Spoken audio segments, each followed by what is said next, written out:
वो निश्चित रूप से हम सभी के लिए काफ़ी दुखद है। और जो भी बच्चियां हमारी बीमार हुई है और उनके गार्जियन को कष्ट हुआ है, उसके लिए जिला प्रशासन क्षमा प्रार्थी है। और जब से ये घटना की जानकारी हम लोगों को हुई है, तब से हम लोग लगे हुए हैं कि क्या इशू था। सबसे पहले हमने हॉस्पिटल में भर्ती कराया और उसके बाद यहाँ किन कारणों से घटना हुई, उस कमेटी की एक गठन करते हुए जांच की मांग कल ही हमने कर दी और कमेटी ने जांच प्रारंभ कर दी थी। उसी सिलसिले में आज हमको जानकारी मिली कि 2 बच्चियां और बीमार हो गई। तो मैं खुद यहाँ पर चला आया और देखने की क्या स्थिति है। तो जो बच्चियां कल भवनाथपुर में थी हॉस्पिटल में, तो वो तो सभी लोग घर चली गई हैं। लेकिन जो एक अहम प्रश्न है कि ये कस्तूरबा का जो मैनेजमेंट है वो कैसे चल रहा था कि इतनी बड़ी घटना घटी।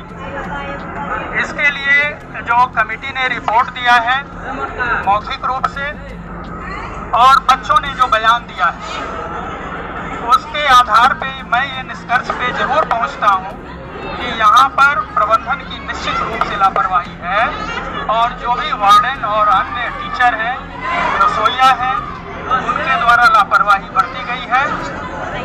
उनके खिलाफ सख्त कार्रवाई की जा रही है। जैसे मैं नाम बताना चाहूँगा, एक लक्ष्मी देवी वार्डन है, उसके बाद अलका तिवारी शिक्षिका है, सोनम रानी है और कमला देवी रसोइया है। एक कांति कुमारी है, ये भी कॉन्ट्रैक्ट पे है, तो लेकिन ये वो समय थी, बच्चों ने बताया हमें।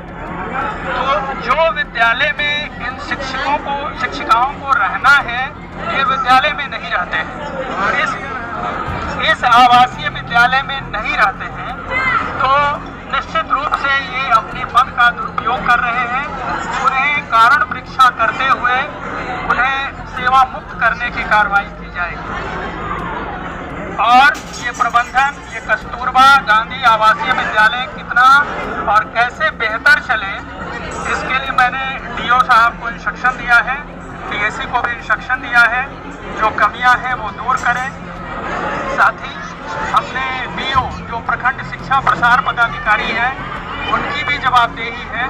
जब इतनी बड़ी घटना हो रही है तो क्यों नहीं उनको उनके द्वारा महीना में कम से कम एक बार निरीक्षण किया गया है, उनसे भी हम संकोच पूछ रहे हैं और उनका वेतन अगले आदेश तक बंद रख रहे हैं। सर यही सही सर, जब घटना हुई सभी लोग आए वहाँ से, सब उनके इलाज के लिए रहे, लेकिन इससे पहले सर प्रशासन क्यों नहीं आती है निरीक्षण के लिए? प्रशासन सर जवाब यही है ना, हमने सारी बात कह दी है, शायद आपको सुनाई नहीं दिया। और इसमें एक चीज और भी मैं ऐड करता हूँ कि इसमें अगर क्रिमिनल प्रोसीडिंग्स की भी आवश्यकता होगी तो वो भी होगी, क्योंकि ये छोटी घटना नहीं है, तो इसमें क्रिमिनल भी जो कार्रवाई करनी होगी वो भी होगी। सर जो सप्लाई करते हैं इसमें सामान में त्रुटि पाई गई, उस पर क्या? वो जांच का विषय है। आगे जो प्राइमरी हमको रिपोर्ट मिला है उस पर हमने क्या कार्रवाई किया आपको बता दिया, और फिर आगे जो जांच में रिपोर्ट आएगा उसके बाद और भी कार्रवाई की जाएगी। सर पब्लिक के द्वारा ग्रिल तोड़ा गया ये अपराध है, लेकिन सर पुलिस के द्वारा महिलाओं के ऊपर लाठीचार्ज किया गया, तो ये क्या सर सही है? नहीं, अगर ऐसा हुआ है तो गलत है। किसी की परेशानी, किसी की बच्ची अगर अंदर में है तो उनके गार्जियन को निश्चित रूप से संवेदना है और वो हद से आगे बढ़ सकते हैं।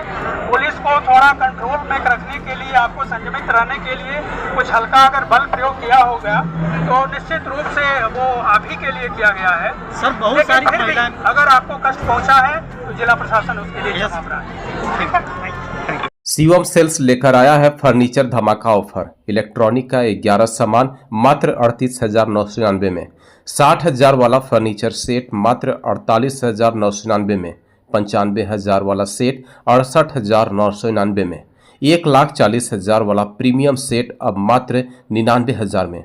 साथ में मिलेगा मुफ्त डिलीवरी का खास फायदा। तो देर किस बात की, आज ही पहुंचिए शिवम सेल्स, शुक्र बाजार, रेहला, पलामू, जहां मिल रहा है क्वालिटी भी बचत भी।